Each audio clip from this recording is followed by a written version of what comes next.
नमस्कार दोस्तों, आप सबका स्वागत है हमारे YouTube channel Narendra and nature के एक और नए वीडियो में। जब कभी भी आप गंगोत्री धाम की यात्रा पर आएं, तो हर्षिल वैली को क्रॉस करने के बाद आपको कुछ ही दूरी पर एक खूबसूरत ट्रैकिंग साइट दिख जाएगी, जिसका नाम है गरतांग गली। यह ऐतिहासिक रूप से एक महत्वपूर्ण दर्रा है, जो भारतीय राज्य उत्तराखंड में हिमालय के बीच बसने वाले नीलौंग घाटी के प्रवेश द्वार के रूप में जाना जाता है। 6 किलोमीटर हर्षिल से 16 किलोमीटर और उत्तराखंड के सीमांत क्षेत्र गंगोत्री से महज 12 किलोमीटर पहले है। ये भारत चीन सीमा के पास नीलौंग घाटी में स्थित है। इस खूबसूरत घाटी में जाड़ गंगा के एक तरफ खड़ी चट्टानों पर बनी गरतांग गली किसी स्काई वॉक सा रोमांच देती है। लेकिन जितना रोमांच इसे देखने में आता है, उससे भी ज़्यादा रोमांच इस पर चलने में आता है। और इससे भी ज़्यादा हैरत की बात यह है कि सदियों पहले आखिर इसे किसने और कैसे बनाया होगा। माना जाता है कि यह पुल करीब 400 साल पहले बनाया गया था। गरतांग गली की यात्रा के लिए किसी भी परमिट या अनुमति की आवश्यकता नहीं होती है। पर्यटकों को केवल एक प्रवेश टिकट लेना होता है, जो कि आपको अपना कोई भी एक आई कार्ड दिखाकर और 200 रुपये पर पर्सन की फीस पेमेंट करने के बाद आपको ये टिकट मिल जाता है। जैसे हमने किया और आगे चले। आगे बढ़ते ही हमने वैली में मिलने वाले पंछी और तितलियों के बारे में जानकारी देने वाले बोर्ड देखे और हम उन्हें निहारते हुए आगे बढ़ गए। गरतांग गली सबसे पुराने व्यापार मार्गों में से एक है, जहां से ऊन, गुड़, मसाले इत्यादि भेजे जाते थे। इस तरह की व्यापार और संबंधी गतिविधियां उत्तरकाशी में भूटिया समुदाय की आजीविका का एक प्रमुख स्रोत था। गरतांग गली बहुत ही सक्रिय और जोखिम भरी सड़क है और ये सामने का इलाका नीलौंग वैली है, जहां जाने के लिए आपको परमिट लेना होता है, जो कि उत्तरकाशी से ही मिलता है। और बिना परमिट के आप यहाँ ट्रैक नहीं कर सकते, क्योंकि ये चाइना बॉर्डर से जुड़ा हुआ इलाका है, इसलिए यह इलाका भारतीय सेना के कंट्रोल में रहता है। नीलौंग घाटी 15 अप्रैल से लेकर 15 नवंबर के बीच पर्यटकों के लिए सुलभ है, जो गरतांग गली के समांतर है।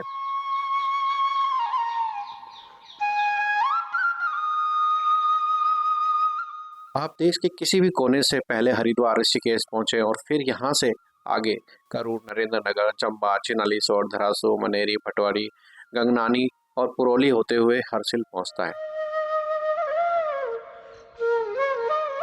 ट्रैवल मोड और ट्रैवल फेयर की पूरी जानकारी के लिए आप हमारे पिछले वीडियो को देख सकते हैं, जिसका लिंक आपको डिस्क्रिप्शन बॉक्स और वीडियो के अंत में मिल जाएगा।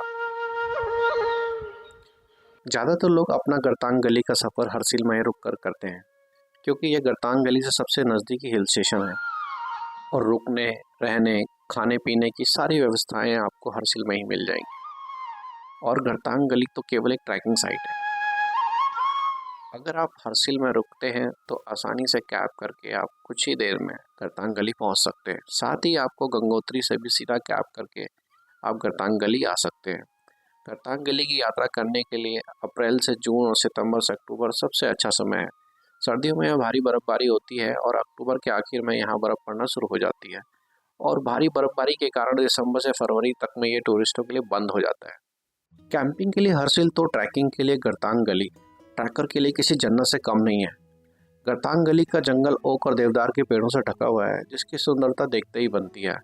अगर आप घूमने के शौकीन हैं और आपको नेचर के करीब रहना पसंद है, तो ये जगह आपके लिए ही है। यहाँ आपको खूबसूरत पहाड़, जंगल, नदी के अलावा कई तरह के पंछियों की प्रजातियां भी देखने को मिल जाएंगी। साथ ही कई तरह के छोटे छोटे वन्य जीव भी देखने को मिल सकते हैं। घने जंगलों के बीच से गरतांग गली तक का जाने का सफ़र लगभग 2.5 किलोमीटर का है। सफ़र कठिन तो है, लेकिन जैसे जैसे आप सीढ़ियों को चढ़ते हैं, सारा तनाव दूर हो जाता है। जहाँ शुरुआती ट्रैक थोड़ा चढ़ाई वाला है, जिसमें आपको थोड़ी ज़्यादा मेहनत करनी पड़ सकती है, पर आगे का ट्रैक थोड़ा आसान है और साथ ही इसमें आपकी फिजिकल स्ट्रेंथ का भी टेस्ट हो जाता है। वैसे तो ट्रैक काफ़ी साफ सुथरा है, फिर भी कहीं कहीं आपको प्लास्टिक और दूसरा कचरा दिख जाएगा। सो आपसे अनुरोध है कि जो भी प्लास्टिक या दूसरा सामान आप साथ लेके जा रहे हैं, उसमें से बचा हुआ सामान या उसका बचा हुआ वेस्ट अपने साथ वापस ज़रूर लेके आएँ और ट्रैक को साफ सुथरा रखने में सहयोग करें। ऊंचे ऊंचे पहाड़, नदियाँ, पेड़ पौधे, चारों तरफ फैली हरियाली जैसे मन को मोह लेती है। दूर दूर तक इन पहाड़ों में फैली खामोशी जैसे आपसे कुछ कह रही हो। ये रास्ते जितना रोमांच से भर रहे थे, उतने ही खतरनाक भी हैं। ट्रैकिंग साइट होने की वजह से रास्ते काफ़ी कच्चे और कहीं कहीं पे बहुत ही छोटे हैं, जिन पर चलना काफ़ी मुश्किल है और कई बार काफ़ी खतरनाक मोड़ भी हैं, जिन पे संभल के चलना पड़ता है। ऐसे रास्तों पर चलते समय ज़्यादा जोश में ना चलें और ये जोश आपको भारी भी पड़ सकता है, क्योंकि यहाँ पर आसपास किसी भी तरह की कोई मेडिकल इमरजेंसी या मेडिकल सहायता आपको जल्दी से मिलेगी नहीं। इस ट्रैकिंग साइट से नदी की गहराई काफ़ी ज़्यादा है और कहीं-कहीं पर काफ़ी खड़ी ढलानें हैं, जहाँ पर एक बार पैर फिसलने के बाद वापसी का कोई चांस नहीं है।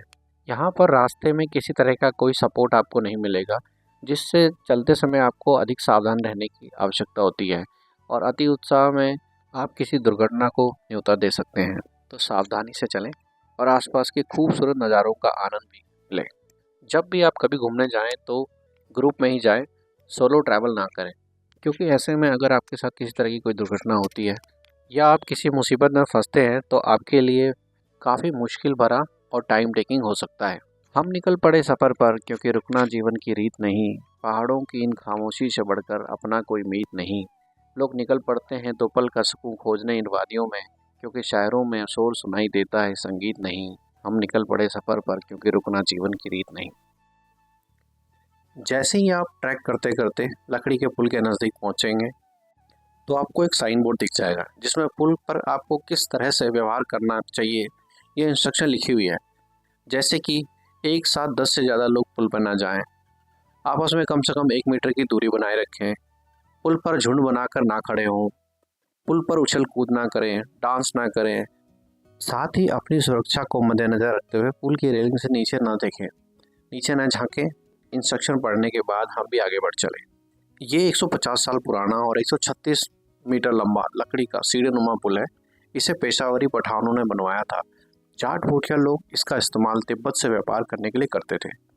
करतांग गली 3488 मीटर यानी करीब 11,000 फीट की ऊंचाई पर बना लकड़ी का पुल है, जिसकी लंबाई लगभग 136 मीटर है और चौड़ाई लगभग 1.8 मीटर है, जो देवदार की लकड़ियों से बना हुआ पुल है। ये पुल ग्रेनाइट की कठोर चट्टानों को काट कर उसमें लकड़ी को फिट करके तैयार किया गया है। ये पुल जाड़गंगा की ऊपरी इलाके में बना हुआ है, जबकि इसके नीचे जाड़गंगा नदी बहती है, जिससे इस पुल की ऊंचाई लगभग 200 मीटर है।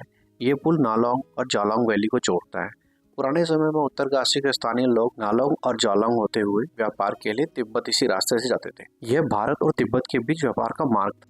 इस पुल का इस्तेमाल पहले 1962 तक सीमा पार तिब्बत से व्यापार के लिए किया जाता था, पर 1962 में भारत चीन युद्ध के बाद यह व्यापार बंद हुआ और इस पुल का इस्तेमाल न होने की वजह से इसे बंद कर दिया गया और इसका उपयोग भी बंद होने के कारण बाद में कई वर्षों तक ये क्षतिग्रस्त होता चला गया। फिर इसे 59 साल के बाद रिपेयर करके दोबारा पर्यटकों के लिए अगस्त 2021 में खोल दिया गया। कई लोग पुल की लकड़ियों पर या पत्थर पर अपना और अपनों का नाम या कई तरह के स्लोगन लिखकर चले जाते हैं, जिससे ये जगह धीरे धीरे गंदी हो रही है। सो आप सबसे रिक्वेस्ट है कि जब भी कभी आप यहाँ आए ऐसा ना करें और इस जगह की सुंदरता को दूसरों के लिए भी बनाए रखें। जैसे जैसे हम आगे बढ़े वैसे वैसे नज़ारे धीरे धीरे और भी लुभावने होते चले गए। घाटी में चारों तरफ फैली हरियाली, नीचे बहती हुई जाटगंगा और ताजी हवा ने फेफड़ों में जैसे जोश सा भर दिया था। गरतांग गली के आसपास आप कौन कौन से टूरिस्ट स्पॉट्स को घूम सकते हैं? इनमें से पहला है भैरव घाटी, जो गंगोत्री की तरफ जाते हुए ही आपको रास्ते में पड़ेगा। दूसरा है हरसिल, जो गरतांग गली से 12 किलोमीटर की दूरी पर एक सुंदर हिल स्टेशन है। तीसरा है धराली विलेज,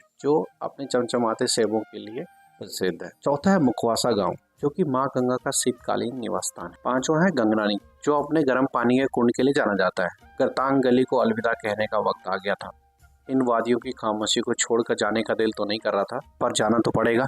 और इन पंक्तियों से अपने इस सफर को हम विराम देंगे कि जब मंजिल की खोज में निकलो तो रास्तों से दोस्ती मुनासिब नहीं होती, और मंजिल मिल ही जाए हर जिंदगी इतनी भी खुश नसीब नहीं होती। हमें उम्मीद है कि हमारे इस ब्लॉग ने आपको गरतांग गली घूमने के लिए प्रेरित जरूर किया होगा। हमारी इस यात्रा में अभी कई पड़ाव बाकी हैं, जिनकी झलक आपको आने वाले वीडियो में देखने को मिलेगी। अगर आपको वीडियो अच्छा लगे तो अपने दोस्तों के साथ इसे लाइक और शेयर जरूर करें। तब तक के लिए जय देवभूमि उत्तराखंड। नमस्कार।